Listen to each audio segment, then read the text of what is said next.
আসসালামু আলাইকুম। সবাই কেমন আছেন? আশা করছি আল্লাহর রহমতে সবাই সুস্থ আছেন, ভালো আছেন। আলহামদুলিল্লাহ আমরাও ভালো আছি। আরও একটি নতুন ভিডিও দেখার জন্য আপনাদের সবাইকে আমন্ত্রণ জানাচ্ছি। আশা করছি আমার আজকের ভিডিওটিও আপনাদের খুব ভালো লাগবে। তো এই তো সকালে ছাদে আসলাম। এখন কিন্তু সকাল না, সকালের একটু পর, মানে প্রায় ৮টার কাছাকাছি হয়ে গিয়েছে। আজকে ঘুম থেকে উঠতেও হয়েছে দেরি, প্লাস সকালটাও একটু দেরিতেই হলো। তাই সুন্দর মিষ্টি রোদটা উঠে গিয়েছে। আর অনেক দিন পর ঝাঁকানাকা রোদ দেখতে পাচ্ছি। ইদানিং তো একদম রোদের দেখা পাওয়াই যায় না। এই তো কি সুন্দর মেহেদি গাছ হয়েছে, মেহেদি চারা। মেহেদি গাছের গোটাগুলো যখন পেকে যায়, হাতে চটকে একটু দানাগুলো দিয়ে দিলে কিন্তু মাটিতে সুন্দর মেহেদি চারা হয়ে যায়। অনেকগুলো মেহেদি চারা হয়েছে, জানি না এতগুলো চারা দিয়ে কী করব। আর এখানে জলপাই গাছেও কিন্তু একদম জলপাই ধরে ভরে আছে, মাশাল্লাহ। অনেক বেশি জলপাই ধরেছিল, অর্ধেকেরও বেশি জলপাই ঝরে পড়ে গিয়েছে। তো যেহেতু ঝড় বাতাস হয়েছিল, তো অনেকগুলো জলপাই পড়ে গিয়েছে আর কি। যাক, তারপরও যতটুকু আছে সেও অনেক। তো এদিকে আজকে সকালের নাস্তায় হচ্ছে কেনা নান রুটি। এগুলো যখন এনেছিল একদম গরম গরম ছিল, যেহেতু দেরি হয়ে গিয়েছে এগুলো চুপসে গিয়েছে। এগুলো তাওয়ায় দিয়ে মচমচা করতে হবে, না হলে বাচ্চারা খাবে না। মচমচা করে ভাজি আর মাংসের ঝোল দিয়ে ওরা খাবে। তো এদিকে গতকালকে সন্ধ্যায় বাচ্চারা মিলে একটা কেক বানিয়েছিল, ওদের মতো আর কি। তলাটা একটু কড়া হয়ে গিয়েছে, কিন্তু খেতে অনেক মজা হয়েছে। তো কিছুটা খাওয়া হয়েছে আর কিছুটা রয়ে গিয়েছিল। তো ভাবলাম সেই কেকগুলো এখন সকালের নাস্তায় চালিয়ে দেওয়া যাবে। সব কিছু মিলিয়ে কোনোভাবে আজকে নাস্তাটা সেরে নেব। তো এই তো আমি দেখাচ্ছি, কেকটা কিন্তু মোটামুটি তুলতুলাই হয়েছিল। আসলে বাচ্চাদের হাতের খাবার মজা হোক বা না হোক, তারপরেও আমার কাছে অমৃতর মতো লাগে, মনে হয় সব মাদের জন্য এমন। তো মাংসের ঝোলটা গরম করে নেওয়া হয়েছে। এটা ডিম আর মুরগির মাংস মিক্স করে রান্না করা হয়েছিল, সেই ঝোলটা।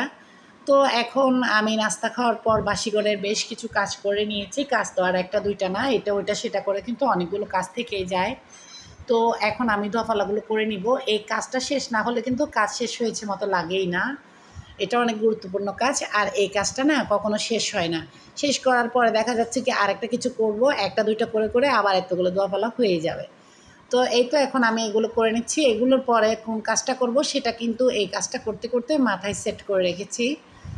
তো যারা এতক্ষণ আমার ভিডিওটা দেখছেন স্কিপ না করে, আপনাদের উদ্দেশ্যে বলছি ছোট্ট একটা লাইক দিয়ে ভিডিওটা কন্টিনিউ করতে পারেন। আপনাদের ছোট্ট একটা লাইক আমার এই ভিডিওটাকে আপনাদের মতো অসংখ্য আপু ভাইয়াদের কাছে পৌঁছে দিবে। তো আজকে যে আমি এই ভয়েসটা দিচ্ছি, এই ভয়েসটা প্রায় ৪-৫ বার করে কেটে কেটে দিচ্ছি বা আবার নতুন করে শুরু করছি।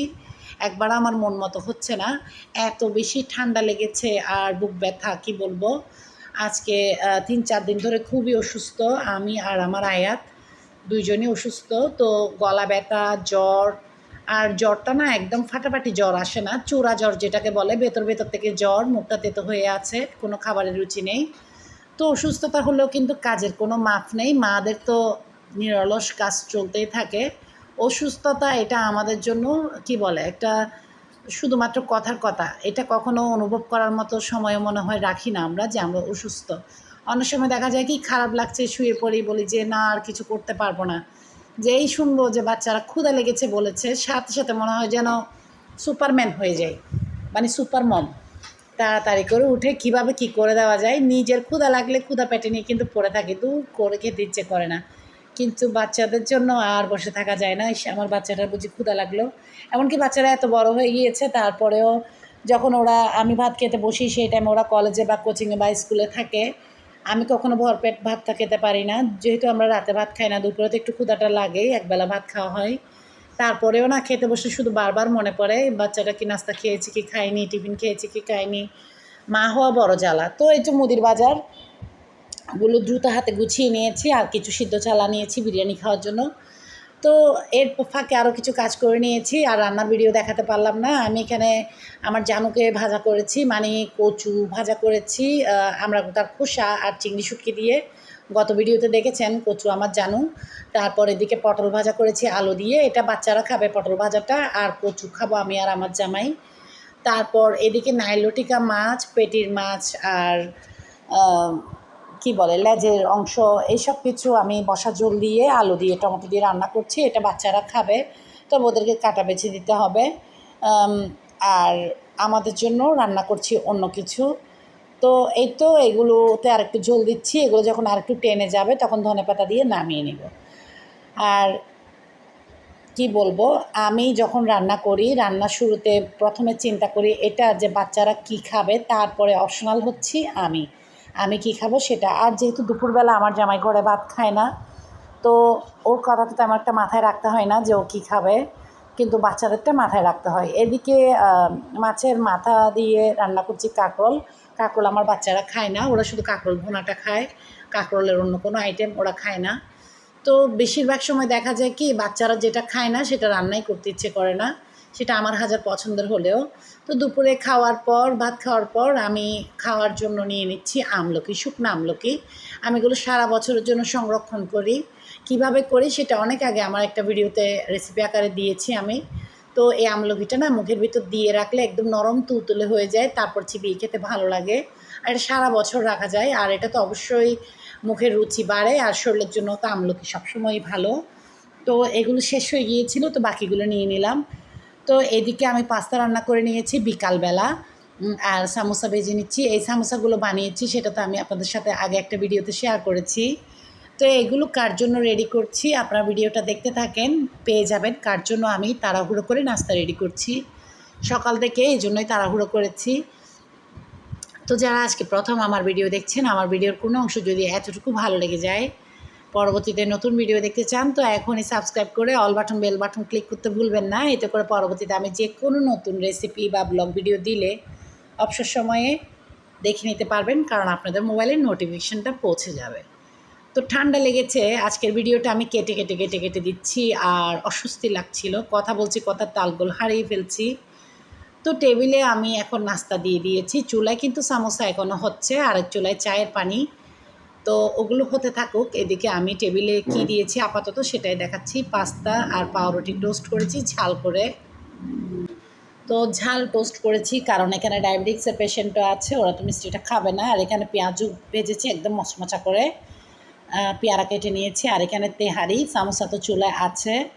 তো চার পানিটা একটু কড়া হওয়ার জন্য, লিকারটা ভালো করে বের হওয়ার জন্য চুলায় রেখেছি। আর এই তো আমার বড় দুলাভাই, যারা আগে থেকে আমার ভিডিও দেখছেন আপনারা জানেন আমার এই দুলাভাইটা ভীষণ অসুস্থ ছিল। উনি দুবাই থাকতে, আবুধাবি থাকতে আর কি, উনি স্ট্রোক করেছিল। ওনার কি বলবো, এতটা জটিল অবস্থা হয়ে গিয়েছিল, আমরা সবাই ভেঙে পড়েছিলাম। তো আমার তো মা বাবা নেই, তো আসলে হয় না, মা বাবা না থাকলেও মাঝে মাঝে না কিছু কাছের মানুষ এমন থাকে, তাদের কথায় তাদের মায়া মমতায় কিন্তু কেন জানি মা বাবার ছবিটা বেশি ওঠে। এমন একজন মানুষ, অসম্ভব ভালো একজন মানুষ আমার দুলাভাই, অনেক আন্তরিক। তো আমার বড় আপা মেজো আপা দুইজনই এসেছে, তো বাচ্চা কাচ্চা আসেনি। তো দুলাভাই হচ্ছে অনেক বেশি একদম কি বলে কথা বলা মানুষ, উনি এতটা আন্তরিক, একদম মনের কথা বুঝিয়ে বুঝিয়ে ভেঙে ভেঙে বলবে। তো উনি আজিমের সাথে মানে আমার জামাইয়ের সাথে গল্প করছিল, ওনার অসুস্থতার সময় কি হয়েছিল না হয়েছিল সেগুলো উনি বলছিল।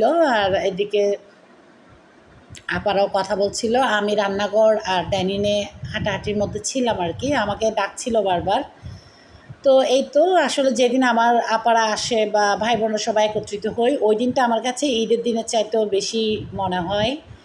তো কম বেশি সবারই এমন লাগে মনে হয়। তো এই তো এগুলো হচ্ছে আয়াতের ভাগের জিনিস, বিস্কিট আর কেক, এগুলো তো আয়াতের জন্য ধরা থাকবে, এগুলো আয়াত আর কাউকে দেবে না, ও বলবে যে এগুলো ওর ভাগ। তো এখান থেকে একটু একটু ভাগ ভাইদেরকে দিবে, কিন্তু আপার আসলে এই দুইটা জিনিস আয়াতের জন্য ধরা থাকবে।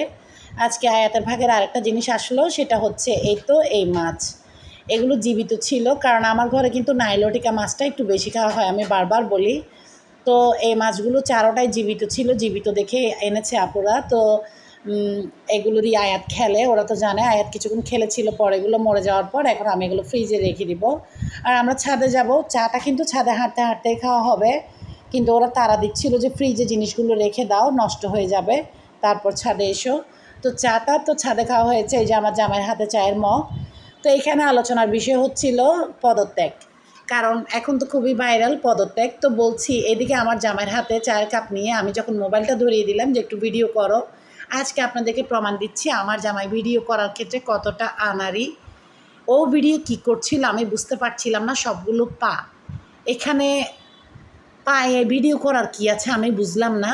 তারপরে একটা সময় ওর থেকে মোবাইলটা নিয়ে আমি আলিফকে দিয়ে দিলাম, ও ভিডিও করে নিয়েছে। আজকে আপনাদেরকে দেখালাম যে আমার জামাই ভিডিওতে কতটা আনাড়ি, যেহেতু আমি ঘরের বাইরে যাই না, ওকে বলি মাঝে মাঝে কিছু সিন ভিডিও করে আমার জন্য এনো, ও ভিডিও করে, সেগুলো দেখে হাসা ছাড়া আর কোনো কাজ হয় না, আর ডিলিট করতে হয়। তো 3 বোন গল্পের মধ্যে একদম মশগুল ছিলাম। আর এখানে বিষয় ছিল পদত্যাগ, কারণ এখন ভাইরাল হয়ে গিয়েছে, শুধু সবাই সবার পোস্টের থেকে পদত্যাগ করছে। আমরা ভাবছি আমরা তো রান্না করতে করতে 20-30 বছর ধরে বিরক্ত হয়ে গিয়েছি, আমাদের রান্নার পোস্টের থেকে আমরা সপ্তাহখানেক একটু পদত্যাগ করব, কেমন হয় বলেন তো? 1 সপ্তাহ সংসারটাকে ছেড়ে দিই, আমরা একটু ছুটি কাটাই, শুধুমাত্র রান্নার কাছ থেকে একটু পদত্যাগ নিই। তো কেমন হয় আপনারা আমাকে কমেন্ট করে জানাবেন। আমরা 3 বোন হাঁটাহাঁটি করছিলাম আর পাশাপাশি বিভিন্ন গাছগাছালি নিয়ে কথা বলছিলাম। আর এদিকে আমার চূড়া বিলাই কী করছে, আয়াত পাখি, ওর ভাগের জিনিস ও আগে ভাগ বসিয়ে নিচ্ছেই। আর এই ভিডিওটা করেছে কিন্তু আজান, ওই যে টম অ্যান্ড জেরি বলে না, আজান আর আয়াত হচ্ছে টম অ্যান্ড জেরি, এরা দুইজন। আয়াত হচ্ছে জেরি, আজান হচ্ছে টম। আয়াত ফাঁকিবাজি যাই করুক আর যার চোখ ফাঁকি দিক, ঠিকই কিন্তু আজানের চোখ ফাঁকি দিতে পারে না। এই দুইটা একটা একটার পিছনে লেগে থাকে, আর কেন জানি একটা একটাকে ফেলে থাকতেও পারে না। আসলে একেই বলে ভাই রক্তের টান। আর আমার অ্যাকশন হিরো কী করছে দেখেন, কেমন কেমন অ্যাকশন মারছে, আবার কেমনভাবে দাবিও করছে আমি কেকের রাজা। তো এই তো কেক নিয়ে সাজছে আর অবশ্যই বলছে যে আমাকে ভিডিও করো। এই কাণ্ডগুলো সব কিন্তু আজান তুলেছে ভিডিও করে। এখন প্রায় সন্ধ্যার শেষের দিকে আপারাও চলে গিয়েছে, তো আমি একটু ভিডিও করলাম, মানে ভিডিও ক্লিপটা আপনাদের সাথে ধারণ করলাম। আমি তো ভিডিও করিনি, আমি এখন কিচেনে ধোয়া ফালায় ব্যস্ত ছিলাম ঠিক এই সময়টাতে। তো আজকের জন্য এতটুকুই, সবাই ভালো থাকবেন, আল্লাহ হাফেজ।